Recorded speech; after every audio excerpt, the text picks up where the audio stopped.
मनीषा, मनीषा, क्या हुआ? इधर आओ। क्यों चिल्ला रहे हैं? क्या है सब? क्या है?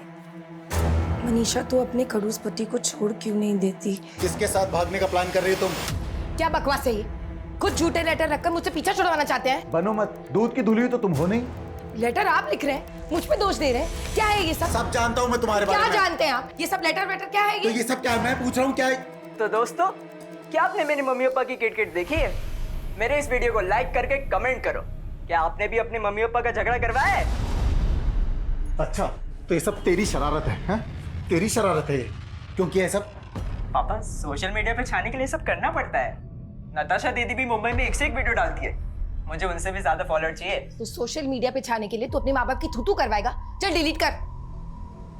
डिलीट नहीं, अपलोड करूंगा। अरे रुक, रुक, मैं कहता हूँ रुक। क्या जरूरत थी इसको स्मार्टफोन दिलवाने की? बेटी को तो बिगाड़ ही दिया और अब बेटे को भी। तो क्या सारा दोष मेरा ही है?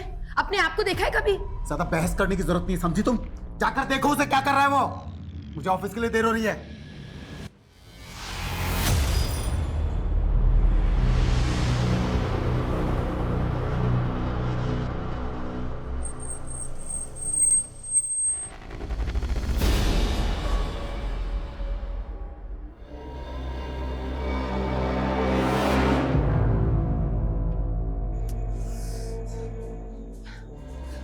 सुनिए ना, गौतम जो सुबह घर से निकला था अभी तक वापस नहीं आया। उसका फोन भी बंद आ रहा है, कब से ट्राई कर रही हूँ। ये बात अब बता रही हो तुम मुझे? गौतम की कोई फिक्र है या नहीं तुम्हें? फिक्र क्यों नहीं होगी? लेकिन आप तो जानते हैं वो घर में टिकता है क्या? कि तुम्हें तुम्हारी किटी पार्टी से फुर्सत मिले तब ना। गौतम का ही फोन है। हेलो गौतम, कहाँ है तू? मेरे साथ। वैसे तेरे बेटे की शक्ल बिल्कुल भी नहीं मिलती है तुझसे। क्या बकवास कर रहा है तू? गौतम को फोन दे, प्रैंक करना बंद कर। यहीं से छुप के कर रहा है ना तू प्रैंक? अरे ओ, ये कोई प्रैंक नहीं है। तेरे बेटे को किडनैप कर लिया, उसकी आवाज सुनाता हूं मैं तुझे। बोल। पापा, मम्मी। सुना? अब अपने बेटे की सलामती चाहता है ना, तो 50 लाख रुपए तैयार रख। मैं एक फूटी कौड़ी भी नहीं दूंगा। तो फिर एक काम करता हूँ, मैं तेरे बेटे का अंगूठा काट के तेरे घर पे भिजवाता हूँ। तू उसका बायोमेट्रिक करवाना और तुझे पता चल जाएगा तेरा बेटा किडनैप हुआ है कि नहीं हुआ है। नहीं नहीं, ऐसा कुछ भी मत करना मेरे बेटे के साथ प्लीज। तो अब अपने बेटे की सलामती चाहता है तो पैसे तैयार रख और पुलिस को इन्फॉर्म करने की गलती मत करना। आप लोगों ने एकदम सही किया जो किडनैपर्स की बात नहीं मानी और हमारे पास आ गए। अब अगर वो लोग आपको दोबारा कॉल करेंगे तो हम उनके कॉल को ट्रेस कर लेंगे। Don't worry. आप हमारे गौतम को बचा तो लेंगे ना? हाँ सर। हम पूरी कोशिश करेंगे। आप हमें ये बताइए, आपको किसी पे कोई शक है? आपके बच्चे को कौन अगवा कर सकता है? सर हमें कुछ समझ ही नहीं आ रहा सर। जब इन्हें फिरौती का कॉल आया था उस वक्त गौतम का फोन कमला नगर में एक्टिव था। कमला नगर तो आपके घर से तकरीबन 15 किलोमीटर दूर है ना? जी। तो क्या कमला नगर में कोई ऐसा है जिसके पास गौतम जा सकता है? सर हमें इस बारे में कुछ नहीं पता सर। सर प्लीज हमारे गौतम को बचा लीजिए सर, प्लीज।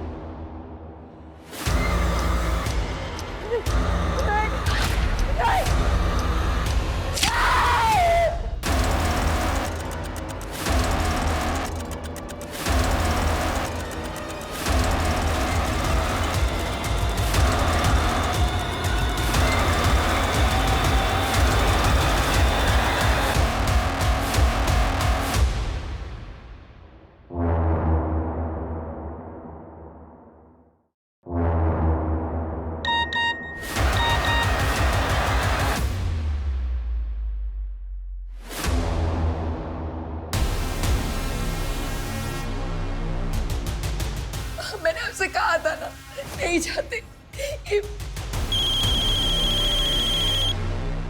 हेलो, पुलिस को इन्फॉर्म किया ना तूने? अब तेरा बेटा नहीं बचेगा। प्लीज ऐसा कुछ मत करना। मैं तुम्हें पूरे 50 लाख रुपए दूंगा। 50 नहीं 60। अब 60 लाख रुपए लगेंगे और अगली बार तेरे बेटे का अंगूठा नहीं मिलेगा तेरे घर के सामने, उसकी आंख मिलेगी। Hello hello. ये दरवाजे पे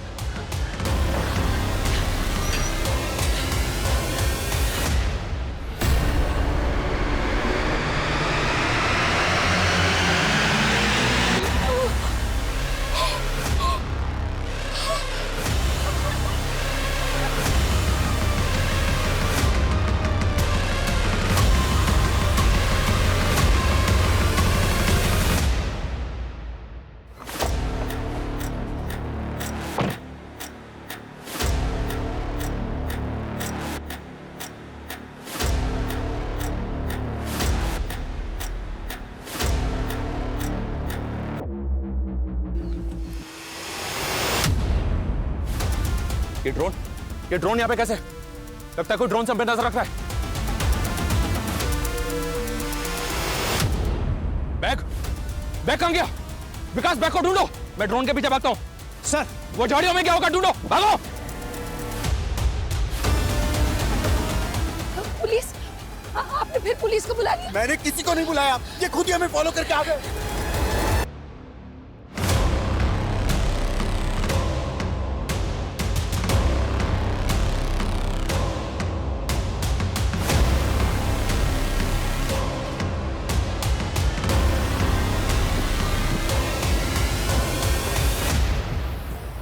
ड्रोन यहाँ पे आया, इसका मतलब वो लोग आसपास हो सकते हैं। पूरा एरिया सर्च करो, मूव फास्ट। सर इधर आइए।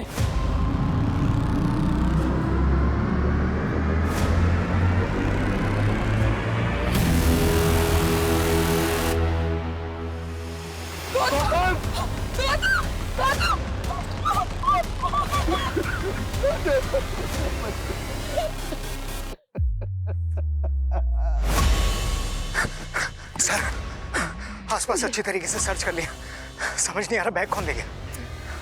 आप लोगों की वजह से मेरा पैसा भी गया और मेरा बच्चा भी। उन्होंने इसके हाथ में छोड़ोगे नहीं, तुमको छोड़ोगे नहीं।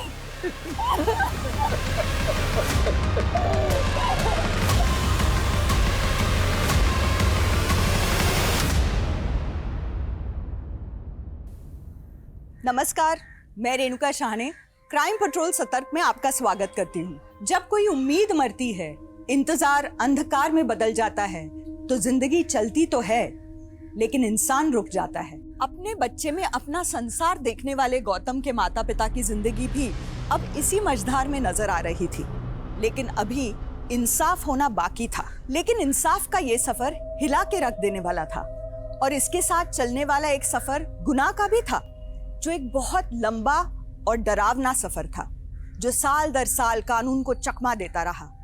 न गुनाह थमा, न गुनहगार।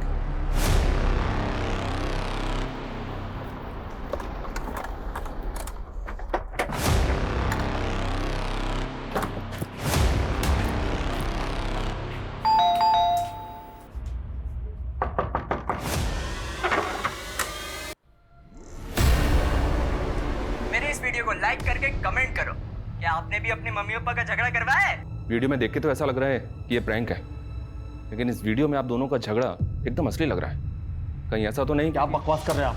कहना क्या चाहते हैं आप? ये कि शायद गौतम के मर्डर की वजह इस घर से जुड़ी है। गौतम की डेड बॉडी के पास जो ड्रोन मिला, वो ड्रोन भी तो आपका ही था ना? क्यों मनीषा जी, सही कहा ना मैंने?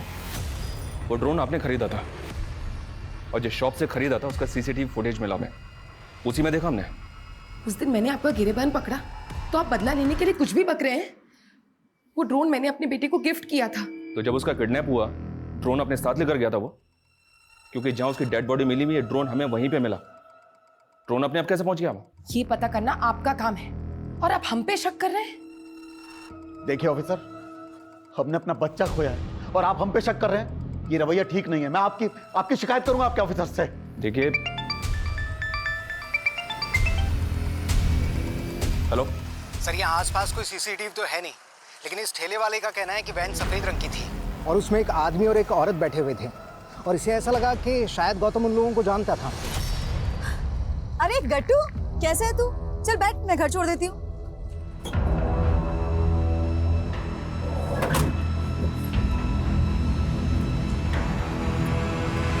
उस वैन का नंबर और उसका डायरेक्शन दोनों ट्रेस करने की कोशिश करो। हमें सबसे पहले यह पता करना होगा कि उस दिन वो वैन गौतम को लेकर कहां गई होगी। आप लोग अच्छी तरह से सोचकर बताइए, आपके किसी जान पहचान की औरत या आदमी के पास कोई व्हाइट कलर की वैन है क्या? नहीं।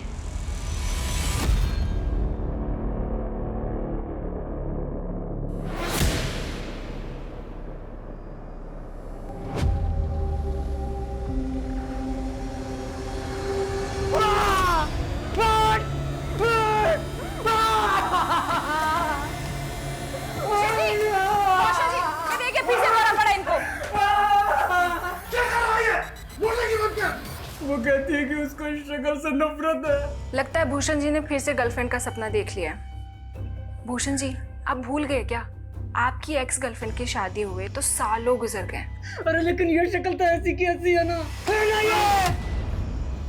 इस शक्ल के साथ पैदा होने से अच्छा होता कि मेरी माँ ने मुझे पैदा होते ही मार दिया होता। मैं जब भी ये आईना देखता हूँ ना तो मेरी शक्ल से नफरत होती है मुझे। तो देवर जी मत देखिए ना आईना। अब आप ही बताइए, आईना देखने से आपकी शक्ल थोड़ी ना बदल जाएगी, वो तो वही रहेगी। होश में आ भूषण, इसका दिमाग खराब हो गया है। हो जाने दीजिए ना दिमाग खराब। पागल खाने भेजने की वजह मिल जाएगी, फिर बेच दीजिएगा ये मकान, वरना ये तो बाप दादा की जमीन जायदाद का बट्टा लगा देगा। समझ रहे हो?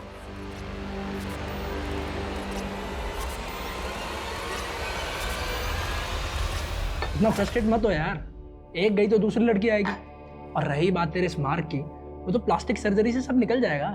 लेकिन सर्जरी के पैसे जुटा नहीं पाया मैं। तू तो बोल रहा था कि तुझे कहीं से लाखों मिलने वाले।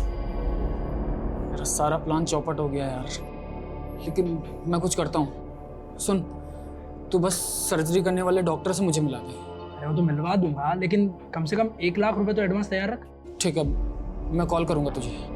ठीक है, मैं निकलता हूँ, एक काम है मुझे जरूरी ना। Sir bill. ओके। दिखाई नहीं देता क्या?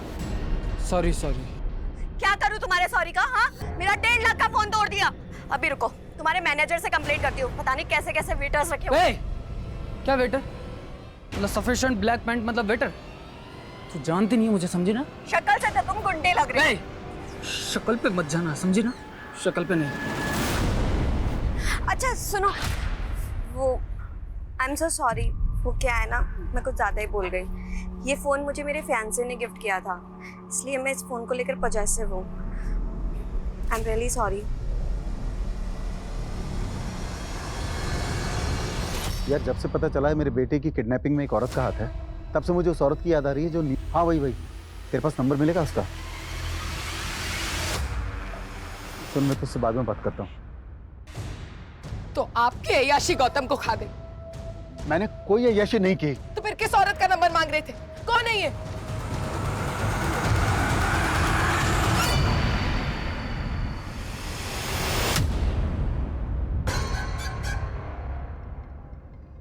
क्या रे?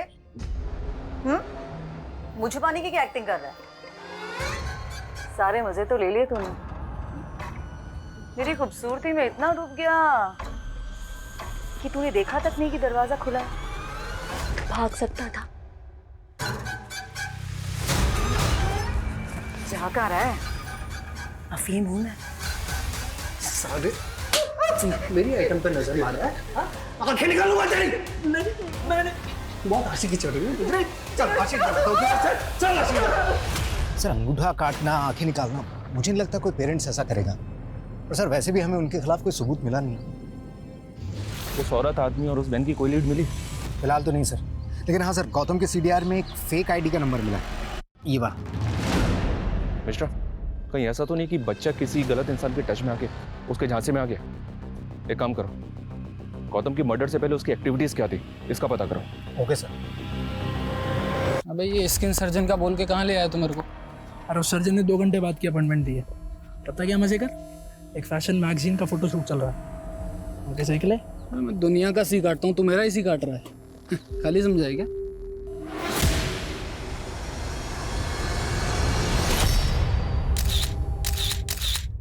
ये और मॉडल तो जानता है इसको? अबे इसको कैसे भूल सकता हूँ? अभी तो हिसाब चुकता करना है इसका मुझे। अच्छी तरह से चेक करो, पूरा कोना छान मारो। क्या कर रहे हैं आप? अब क्या चाहिए आपको? अच्छी तरह से चेक करो। आप बताते क्यों नहीं, क्या ढूंढ रहे हैं आप? गौतम की पोस्टमार्टम रिपोर्ट आ गई, उसके ब्लड में ड्रग के ट्रेसेस मिले। हमें ऐसा लग रहा था कि शायद किडनैपर्स ने उसने बेहोश करने के लिए ड्रग्स दिए होंगे, लेकिन बाद में हमने उसके कॉल डिटेल्स चेक किए। उसके कॉल डिटेल्स में एक फेक आईडी का नंबर मिला। हाँ तो फेक आईडी का नंबर मिला है तो इससे कहाँ साबित होता है कि मेरा बेटा ड्रग्स लेता था? तो उसके कॉल डिटेल्स में ये फेक आईडी का नंबर किसका है? ये वाला नंबर।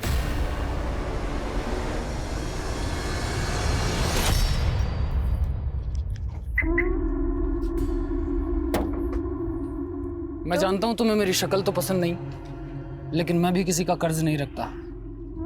तुम्हारे फ़ोन जितना महंगा तो नहीं है, लेकिन देखो अब तुम मुझे शर्मिंदा कर रहे हो। मैंने तुम्हें उस दिन सॉरी बोल तो दिया था। तो फ़ोन लेकर थैंक यू। जल्दी।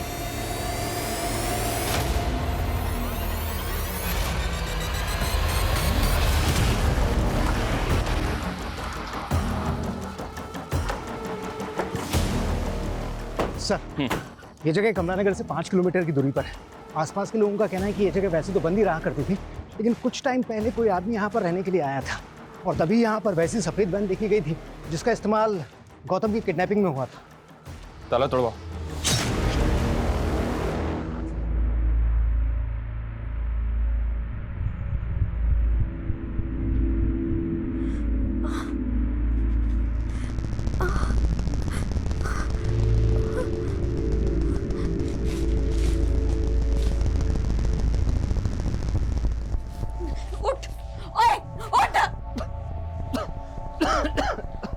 मैंने तेरी इंसल्ट की, उसका बदला तू ऐसे ले रहा है ना मुझसे, मुझे किडनैप करके।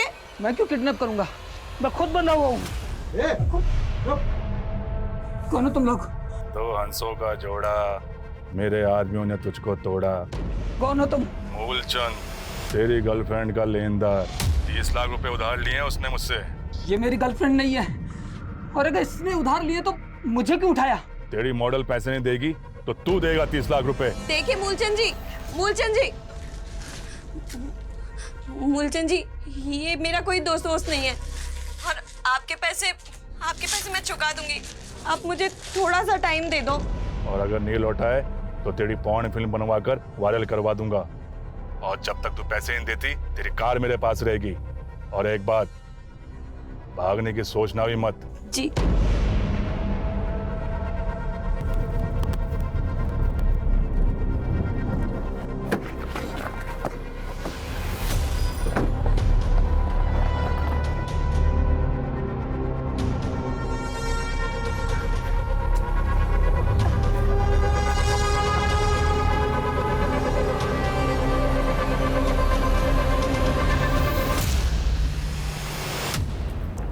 सर, ये देखिए।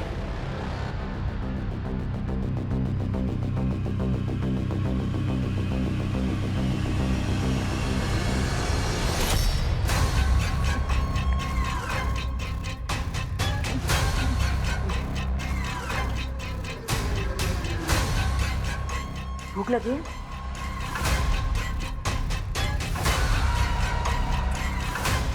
मुझे घर जाना।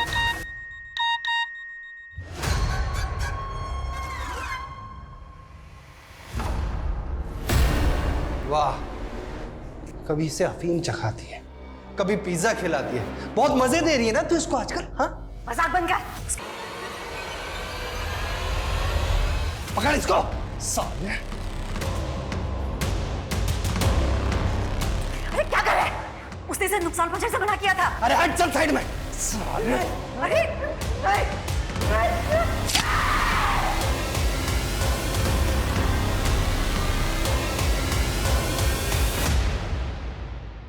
इस बात के पूरे चांसेस हैं कि गौतम को अगवा करके यहीं रखा गया है।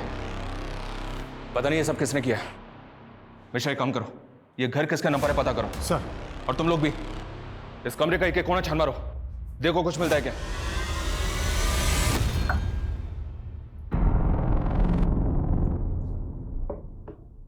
सुनो, दवा ले लो और टेंशन मत लो। मैं तुम्हें तुम्हारे घर छोड़ दूंगा। मेरे घर नहीं, मैं अपने घर नहीं जा सकती। अगर मैं घर गई तो वो मूलचंद, नहीं, अपने घर नहीं जा सकती। मैंने उससे 1 हफ्ते का टाइम तो ले लिया, मुझे समझ नहीं आ रहा कि मैं कैसे उसके पैसे चुकाऊंगी। तो फिर वो 1.5 लाख का फोन, इतनी महंगी गाड़ी, ये सब उधार के लेके घूमती हो? नहीं, मुझे मेरे फियांसे ने धोखा दिया। उसने मुझसे कहा कि उसकी मम्मी हॉस्पिटलाइज है और उसको 30 लाख रुपए की जरूरत है। तो मैंने मूलचंद से उसको पैसे उधार दिलवा दिए और वो पैसे लेके भाग गया। और ये मूलचंद मेरे पीछे पड़ा है उसके पैसों की। मुझे समझ नहीं आ रहा कि मैं उसके पैसे कैसे चुकाऊं। नहीं देखो, तुम्हें अभी आराम करने की सख्त जरूरत है। तुम दवा लो और सो जाओ। हाँ देवर जी, क्या बात है? एक हुर गई तो दूसरी परी पटा लाए। मजाक बंद करो भाभी। मजाक? तो फिर ये कौन है?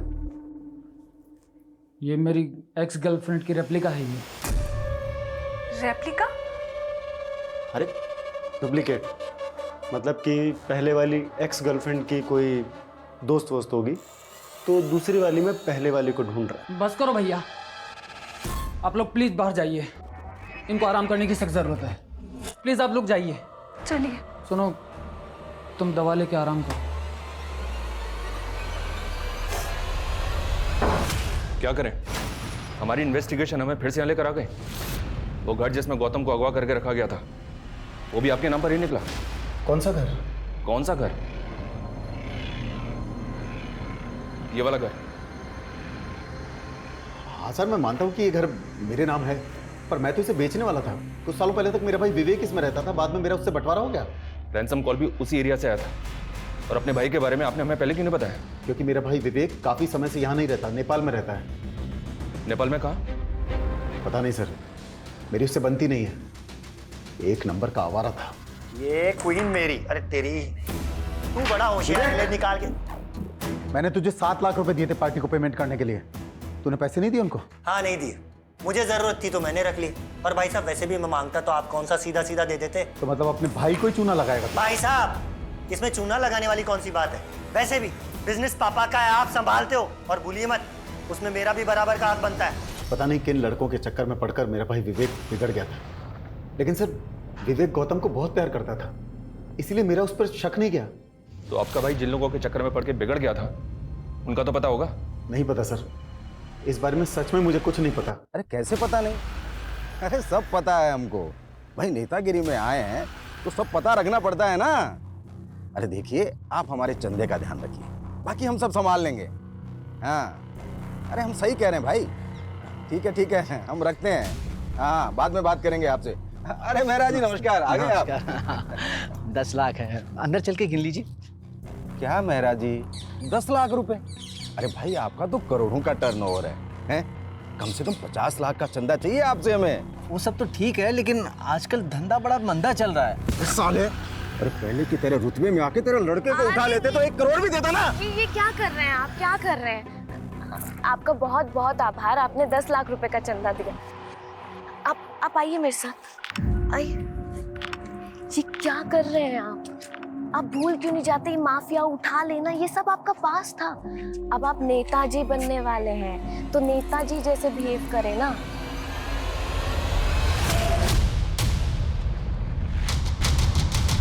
तुरंत मुझे ईमेल करो। ओके। जैन सर, सर लाश के आसपास ऐसा कुछ भी नहीं मिला जिससे उसकी पहचान हो पाए। गला स्लिट करके मारा गया है सर।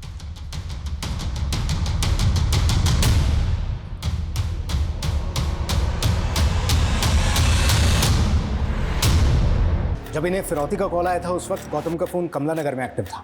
तुम्हारे फोन जितना महंगा तो नहीं है, लेकिन थैंक यू। सर लाश के आसपास ऐसा कुछ भी नहीं मिला जिससे उसकी पहचान हो पाए। गला स्लिट करके मारा गया है सर। इस बार आप अपने निजी स्वार्थ और धर्म की राजनीति से ऊपर उठकर विकास के नाम पर वोट दीजिए। मैं वादा करता हूं आपसे कि इस कस्बे का नक्शा बदल कर रख दूंगा। क्या बात है, बहुत ही अच्छा बोला आपने। क्या भाषण दिया है। भावे बेटा जी, इधर आओ। आप लोग जाके बाहर पोस्टर लगवाइए। वाह बेटा, एक क्रिमिनल को तुमने इतना बदल दिया कि वो समाज कल्याण की बातें करने लगा है। मैं तो कृपाल जी की बस राजनीतिक सलाहकार हूँ, और ये सब तो मेरा जॉब है आंटी। आंटी नहीं, माँ। हमारी कोई औलाद तो नहीं हुई, इसलिए अब से तुम ही हमारी बेटी जैसी।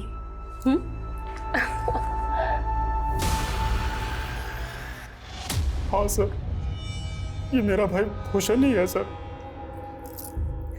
आपने 15 तारीख को राजीव नगर थाने में इनकी मिसिंग रिपोर्ट लिखवाई थी, और हमें इनकी बॉडी उसके 2 दिन बाद 17 तारीख को सुंदरनगर में मिली। जब हमें इनकी बॉडी मिली तो इनके राइट हैंड का जो अंगूठा है उस पर ये इंक लगी हुई थी, एज इफ इन्होंने किसी डॉक्यूमेंट पे अंगूठा लगाया। तो जब ये घर से निकले थे, किसी डील के लिए निकले थे? सर हमें कुछ नहीं पता है सर, मैं सच बोलता हूँ सर। सर ये सब ना उसकी दोस्त शिखा का किया धरा है। उस दिन वो उसी के साथ गया था। जब आपने मिसिंग रिपोर्ट लिखवाई थी तो उसमें किसी शिखा का जिक्र नहीं किया और ना ही ये बताया किसी शिखा के साथ गए थे। सर क्योंकि भूषण ने कुछ दिन पहले ही उस लड़की से हमें मिलाया था। सर वो लड़की हमें शुरू से ठीक नहीं लगी, लेकिन वो भूषण के साथ ऐसा कुछ कर बैठेगी ये तो हम सोच भी नहीं सकते थे सर। उस लड़की के चक्कर में तो भूषण ने उस मूलचंद नाम के आदमी से झगड़ा तक कर लिया। देख मूलचंद, बार बार फोन करके शिखा को परेशान करना बंद कर, वरना तू कितना भी बड़ा बाहुबली होगा मूलचंद, फाड़ के रख दूंगा तुझे, समझा ना? है कौन ये मूलचंद? पता नहीं सर, हमने तो पहली बार नाम सुना था उस दिन।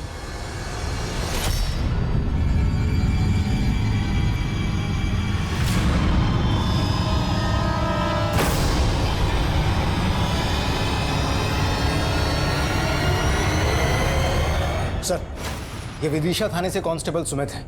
इन्होंने गौतम का फोटो देखकर हमसे कांटेक्ट किया था। जिस दौरान गौतम अगवा था, इन्होंने नाकाबंदी पर वैसी ही सफ़ेद वैन स्पॉट की थी। सर वो औरत बोली कि ये उसका बेटा है, उसे चोट लगी थी तो वो क्लिनिक ले जा रही थी, इसलिए मुझे उन पे शक नहीं हुआ। क्या उसका चेहरा तो याद होगा ना? स्केच बनवा सकते हो? हाँ यस सर। मिश्रा,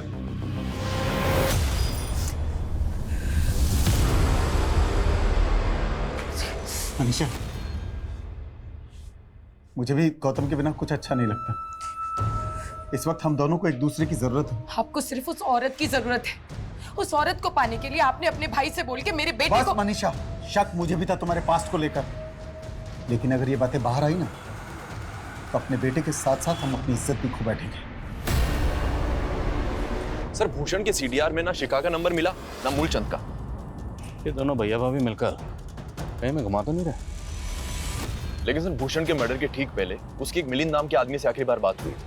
तब भूषण का फोन सुंदर विहार में एक्टिव था जहां हमें उसकी लाश मिली थी। सर मैं किसी मूलचंद को नहीं जानता, लेकिन हाँ शिखा को जानता हूँ। वो एक मॉडल है। मॉडल? कहाँ रहती है? सर ये तो नहीं मालूम, लेकिन वो बूस्टर फैशन मैगजीन के लिए मॉडलिंग करती है। कुछ दिनों पहले उसका पिक्चर बॉक्स स्टूडियो में फोटोशूट भी हुआ था। 16 तारीख को कत्ल से पहले आखिरी बार भूषण की फोन पर बात तुमसे ही हुई थी, राइट? अरे अभी मुझे कोई सर्जरी नहीं करवानी यार। अभी बस मुझे 30 लाख रुपए इकट्ठे करने कैसे भी करके हेल्प कर सकता है। सर मैं खुद हैरान था कि उसे इतने पैसे क्यों चाहिए थे। तुम कह रहे हो कि भूषण प्लास्टिक सर्जरी करवाने वाला था? हाँ सर, भूषण की पहली गर्लफ्रेंड ने उसकी इंसल्ट की थी। दरअसल भूषण के चेहरे पर ब्लैक मार्क था और इसी वजह से उसकी गर्लफ्रेंड ने उसे छोड़ दिया था। भूषण के मन में हीन भावना, इसीलिए वो प्लास्टिक सर्जरी करवाना चाहता था। कौन थी वो गर्लफ्रेंड? आजकल कहाँ है? वो तो मुझे नहीं पता, लेकिन उसने काफ़ी टाइम पहले किसी और से शादी कर ली।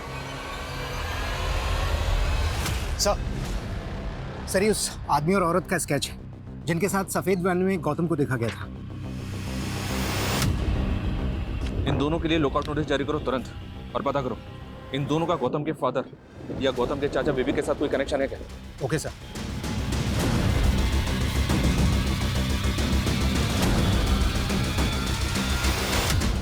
गौतम की किडनैपिंग और मर्डर का मकसद ऐसे रहस्य दबाए बैठा था जिसके अंदर से अपराधों का एक ऐसा ज्वालामुखी फूटा था जो हर दिशा में फैल के कई शहरों और कस्बों का माहौल गर्म करने वाला था। लेकिन एक बच्चे का अंगूठा काट के उसकी आंखें निकाल लेने वाला वहशी किस ठंडे बस्ते में छिपा था? और भूषण क्यों मारा गया था? उसकी दोस्त शिखा कहाँ गायब थी? ऐसा क्या हुआ था जो भूषण के अंगूठे पे स्याही के निशान मिले थे, लेकिन उसके गुनहगार का नामो निशान तक नजर नहीं आ रहा था? आखिर भूषण के केस का गौतम के केस से क्या कोई वास्ता था? और इनके बीच पॉलिटिशियन कृपाल की क्या भूमिका थी?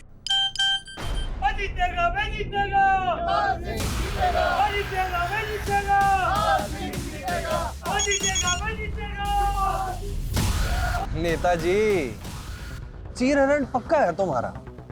कौन बोल रहा है तू? पुराना कांड हो तुम्हारा, और अगर आप अपनी छवि बचाना चाहते हो तो 3 करोड़ देने पड़ेंगे। सर ये भूषण की पहली गर्लफ्रेंड का फोटो, ये अपने पति के साथ इंदौर में रहती थी, लेकिन इन्होंने रिसेंटली शिफ्ट कर लिया सर। शिफ्ट कहाँ किया, कुछ पता चला? नहीं सर। पता करो कहाँ शिफ्ट किया। और वो शिखा और मूलचंद, उनके बारे में कुछ पता चला? सर मूलचंद का कुछ नहीं पता चला। शिखा जिस फैशन मैगजीन के लिए मॉडलिंग करती थी उनका हेड ऑफिस दिल्ली में है सर। तुरंत दिल्ली के लिए निकलो। सर सर काम सर मैंने भूषण की बैंक ट्रांजैक्शन चेक की। सिग्मा फाइनेंस कंपनी से उसको 25 लाख रुपए का मॉर्गेज लोन मिला था। सिग्मा फाइनेंस कंपनी के पास भूषण और कौशल के घर के कागज भी मिले थे सर, और उन्होंने भूषण का थंब इंप्रेशन भी लिया था। भूषण के अकाउंट में अभी पैसे हैं? जी नहीं सर, पैसा अकाउंट में आते ही निकाल लिया गया। लेकिन सर एक और बात है, जिस दौरान भूषण का कत्ल हुआ था उसके पड़ोसियों का कहना है कि उस समय उसके घर से कुछ लड़ने झगड़ने की और मारपीट की आवाजें आ रही थी। मेरा भाई भूषण मेरे साथ ऐसा करेगा, प्रॉपर्टी के पेपर गिरवी रख देगा। सर इसके बारे में मुझे कुछ नहीं मालूम। आपके भाई ने जो फाइनेंस कंपनी में डॉक्यूमेंट सबमिट किए उसमें एनओसी और एनओसी पे तुम्हारे साइन। सर ये साइन मेरे साइन से मिलते जरूर हैं, लेकिन मैंने नहीं किया सर। ये तुमने नहीं किया तो किसने किया? तुम्हारे साइन। लड़की के साथ मिलकर उसने मुझे चूना लगाया। सर आप एक मिनट। सर यहां पर खून के धब्बे हैं जिन्हें मिटाया गया है। किसका खून है ये? किसका खून है ये? सर उस दिन मेरे और मेरे भाई भूषण के बीच में कुछ कहा सुनी हो गई और गर्मा गर्मी में सर मैंने गलती से उसे धक्का दे दिया। ये कहीं नहीं जाएगी और मैं भी कहीं नहीं जाऊंगा। तू यही चाहती थी ना कमीनी? भाभी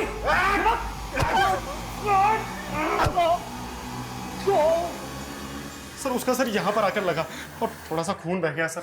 हाँ सर, लेकिन हमने उसको पट्टी कर दी थी सर, वो बिल्कुल ठीक हो गया था। हाँ सर, सर उसके दूसरे दिन तक वो यहीं पे था और उसके बाद फिर शिखा के साथ चला गया। सर हमने कुछ नहीं किया। सर यकीन कीजिए सर, सर मेरा यकीन कीजिए सर। चाय लेकर आई हूँ, जल्दी आइए वरना ठंडी हो जाएगी।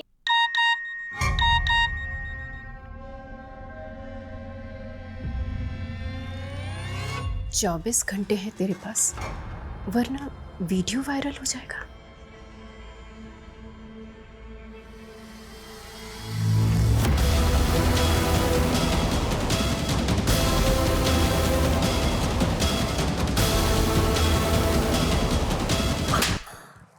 मैंने तुझे बेटी माना और तूने मेरा पति ही छीन लिया। मुझे माफ कर दीजिए। माफ कर दो तुझे। खबरदार तुझसे हाथ लगाया तो छोड़िए मेरा। सिर्फ मेरे पैर की जूती है। चल छोड़िए, मैं इसे छोड़ूंगी नहीं। इसने मेरा घर बर्बाद कर दिया, मैं छोड़ूंगी नहीं। सर भूषण के भैया भाभी अभी भी वहीं के वहीं हैं। उनका कहना है कि उन्होंने कुछ नहीं किया। सर जब भूषण की लाश हमें मिली थी तो उसके माथे पर पट्टी तो थी। तो हो सकता। वर्मा, बूस्टर फैशन मैगजीन वालों का तो कहना है कि उनके वहाँ पर कोई भी शिखा नाम की मॉडल काम नहीं करती थी। और सर जिस पिक्चर बॉक्स स्टूडियो के बारे में मिलन ने बताया वो मैगजीन वाले भी वहाँ पर कोई फोटो शूट नहीं करते, उनके अपने स्टूडियोज है। सर पता नहीं ये फैशन मैगजीन वाले झूठ क्यों बोल रहे हैं सर, जबकि उन्होंने इस स्टूडियो की बुकिंग करवाई थी। ये देखिए सर। तो कंपनी के बिहार पर बुकिंग किसने की थी? बुकिंग के लिए आया कौन था? सर एक लड़की आई थी, वो खुद को उस फैशन मैगजीन की प्रोडक्शन मैनेजर बता रही थी सर। और हाँ सर, उसने अपना नाम वंदना बताया था सर। सर कहीं ऐसा तो नहीं कि फैशन मैगजीन वालों ने शिखा को झांसा दिया हो और अब उससे पल्ला झाड़ रहे हैं? लेकिन बुकिंग कैश में हुई तो साबित कर पाना मुश्किल है कि बुकिंग उसी कंपनी ने की थी। हमारे पास शिखा और मूलचंद किसी की तस्वीर नहीं, हमें सिर्फ दोनों के नाम पता है। एक काम करो, जो लड़की बुकिंग के लिए आई थी इनसे उसका स्केच बनवाओ, कम से कम पता तो चले ये वंदना है कौन। Okay sir. और सर भूषण की पहली गर्लफ्रेंड वो इंदौर से कहाँ शिफ्ट हुई है ये अभी तक मालूम नहीं चल रहा। भूषण का वो फ्रेंड, क्या नाम है उसका? मिलन। उसे थाने बुलाओ। सर मुझे कोई आइडिया नहीं है कि भूषण की पहली गर्लफ्रेंड अपने पति के साथ कहाँ होगी। अच्छा, तो भूषण की प्लास्टिक सर्जरी करवाने के जुगाड़ में लगा हुआ था। करता क्या तो भूषण को स्टूडियो में लेकर गया, कहीं तू ही भूषण को भी झांसा तो नहीं दे रहा? नहीं सर, एक्चुअली मैं एक फ्रीलांस रिपोर्टर था, मेरे हर जगह सोर्सेज है। मुझे सोशल मीडिया पे आया था इनविटेशन फोटोशूट का, मुझे लगा कि मेरे किसी पुराने सोर्स से आया होगा। तो इनविटेशन तो होगा तेरे पास अभी तो? हाँ सर, है इनविटेशन तो। देखा। और सर मैं भूषण को लेके जरूर गया था स्टूडियो में, लेकिन वो शिखा को पहले से जानता था। उसने कहा कि वो पहले कभी रेस्टोरेंट में मिले थे। सर उस लड़की का स्केच बन चुका है जिसने स्टूडियो की बुकिंग की थी। ये रहा उसका स्केच। वंदना, कहीं इस लड़की वंदना और ये शिखा, इन दोनों को गेम तो नहीं है? पता करो, क्या इन दोनों का क्रिमिनल रिकॉर्ड है? सर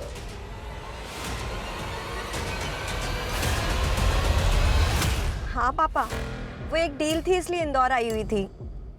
काम खत्म होते ही मिलती हो ना।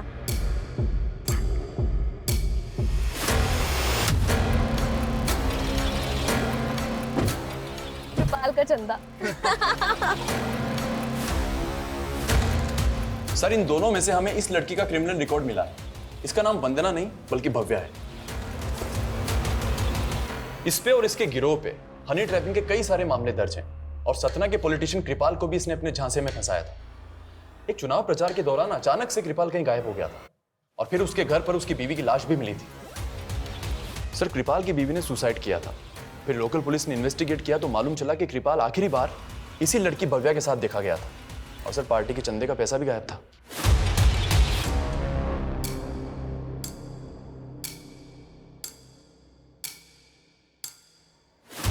क्या नेताजी, इज्जत बचा ली, जिंदगी कैसे बचाओगे? सर,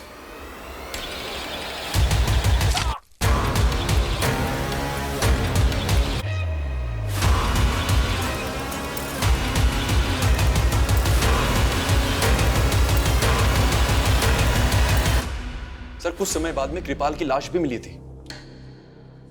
भूषण ने मॉर्टगेज लोन लिया था और उसके अकाउंट से पूरा पैसा साफ हो गया था। तो क्या भूषण को भी इसी गिरोह ने? सर, इसी गिरोह ने पिछले 7 सालों में 10 से ज्यादा लोगों को झांसा दिया था। तो इस गिरोह के बाकी लोगों की तस्वीरें हैं? सर, इस गिरोह ने 2 साल पहले ग्वालियर के बिजनेसमैन नवीन जिंदल को अपना शिकार बनाया था। नवीन की लाश के पास में एक और लड़की की लाश मिली थी। उस लड़की की तब पहचान नहीं हो पाई थी, लेकिन ग्वालियर पुलिस की थ्योरी है कि वो लड़की इसी गिरोह की है, क्योंकि सर 7 साल पहले से इंदौर पुलिस इस औरत को एक बच्चे की किडनैपिंग और मर्डर के सिलसिले में ढूंढ रही थी, लेकिन ये केस बैकलॉग में चला गया था। 7 साल पहले इस केस की इन्वेस्टिगेशन के दौरान ही मेरा ट्रांसफर हो गया था। आई थिंक उसके बाद से इस केस के ऊपर काम ही नहीं हुआ।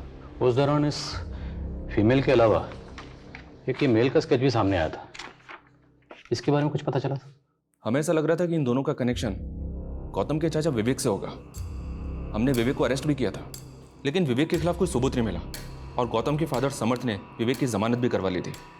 आई स्ट्रांगली बिलीव कि विवेक ही इस केस का राजदार था। सर, क्या आप फिर से वही 7 साल पुराने केस की बात लेके बैठ गए? मैं क्यों अपने भतीजे को मरवाऊंगा सर? तुमने अपने भतीजे को नहीं मरवाया तो किडनैपर्स तुम्हारे। हो सकता है तुम उन दोनों को ना जानते हो, लेकिन क्या इन दोनों में से किसी को जानते हो?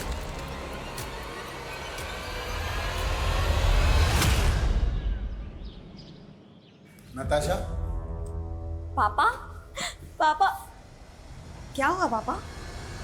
अपने भाई को मारकर 7 साल से बेवकूफ। मैं तुझे छोड़ूंगा नहीं, जान से मार दूंगा तुझे। समझे, छोड़ दीजिए। नहीं इंस्पेक्टर आदिल, ये हत्यारी ने अपने भाई को खा गई। छोड़ दीजिए।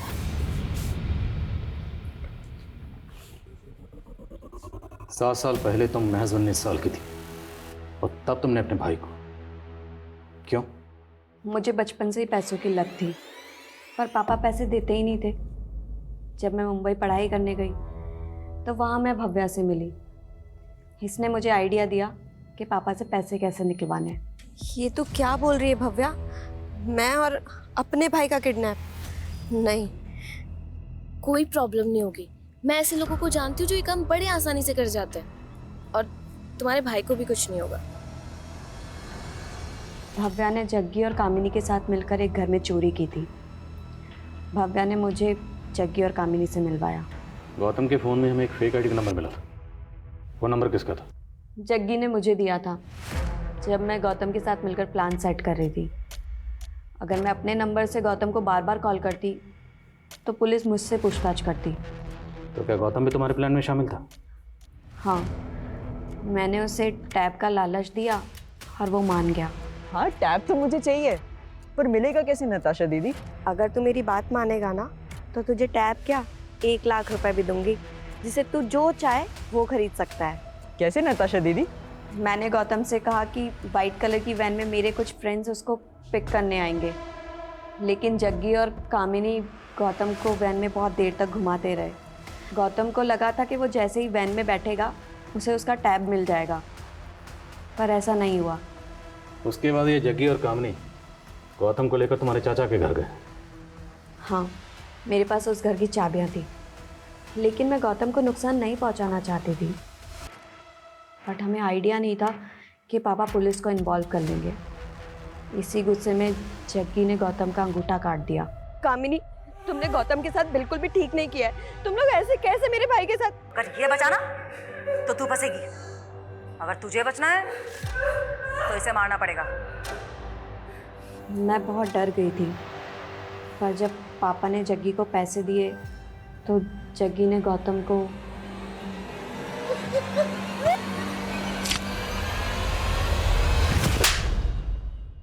गौतम की आंखें क्यों निकाली थी? ताकि लगे कि ये किसी प्रोफेशनल गैंग का काम है। पैसा मिला तो हमें लालच आ गया और हमने अपनी एक गैंग बना ली और हनी ट्रैपिंग में घुस गए। हम सोशल मीडिया और मैट्रिमोनियल साइट से रेकी करके टारगेट ढूंढते थे और हम ऐसे आदमी की तलाश करते थे जिसके पास बहुत सारा पैसा हो। कृपाल के अलावा और बहुत सारे लोगों को फंसाया था हमने। कृपाल गुंडागिरी से नेतागिरी में उतरना चाहता था और उसके लिए उसको एक राजनीतिक सलाहकार की ज़रूरत थी। फिर मैंने एक फेक रिज्यूम बनाया, उन्हें दिखाया और बोला कि मैं साउथ इंडियन लीडर के साथ भी काम कर चुकी हूँ। फिर मैंने उसे सेड्यूस किया और एक दिन मौका देख के उसका वीडियो बनवा लिया। हम एक सर्जन की रेकी कर रहे थे, तभी वहाँ भूषण अपने एक दोस्त के साथ प्लास्टिक सर्जरी के बारे में बात करने के लिए आया हुआ था। हमें लगा कि प्लास्टिक सर्जरी करवाने वाले के पास तो बहुत पैसा होगा। हमने मालूम किया तो उससे पहले एक लड़की छोड़कर जा चुकी थी। उसी का फ़ायदा उठाकर मैंने उसे अपने जाल में फंसाने की सोची और मिलिंद को फेक फ़ोटोशूट का इनविटेशन भेजा। वो भूषण तुम्हारे प्यार में इतना दीवाना था कि तुमसे शादी का सपना पूरा करने के लिए मूलचंद को 30 लाख देने को तैयार हो गया। यहाँ तक कि उसने अपना घर गिरवी रख दिया और तुम्हें 30 लाख दिए, और तुमने न सिर्फ उसके प्यार को धोखा दिया बल्कि उसका कत्ल कर दिया। ये लो शिखा, और जाके अपना पीछा छुड़ा लो उस मूलचंद से।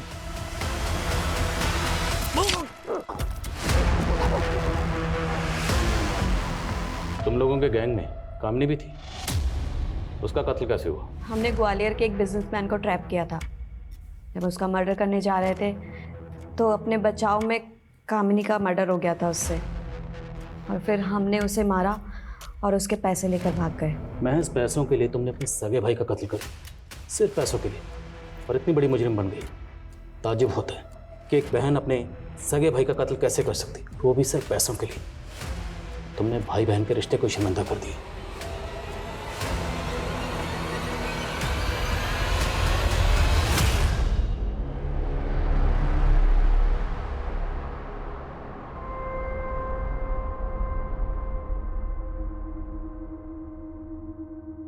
बुरी संगत हमेशा बुरी रंगत ही देती है। किसी भी देश काल में जब एक बचपन गुमराह होता है तो आने वाली कई पीढ़ियां अपराध के साए में घिर जाती है। हम अक्सर सोचते हैं ये दौर ही ऐसा है जहां बुराई अपने वर्चस्व पे है। आज ये हवा पानी ही भ्रष्ट है, लेकिन ये रोग कुदरत का नहीं, हमारे मन का है, हमारी सोच का है। बुरा मत बोलो, बुरा मत देखो, बुरा मत सुनो, ये सिद्धांत उसी किताब के हैं जो बचपन में हमने भी पढ़ी थी।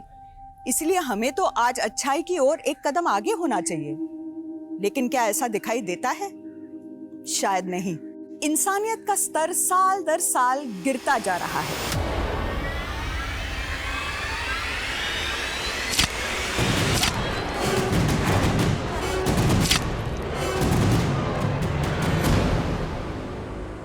इसलिए ये बेहद जरूरी है कि हमारी मौजूदा पीढ़ी अगर सैद्धांतिक मूल्यों की रक्षा करेगी तो ही आने वाली पीढ़ी इसको एक कदम और आगे ले जा सकती है और हम एक उज्जवल भविष्य की कल्पना कर सकते हैं। तो इसी आशा के साथ अब मैं रेणुका शाहने आपसे विदा लेती हूँ।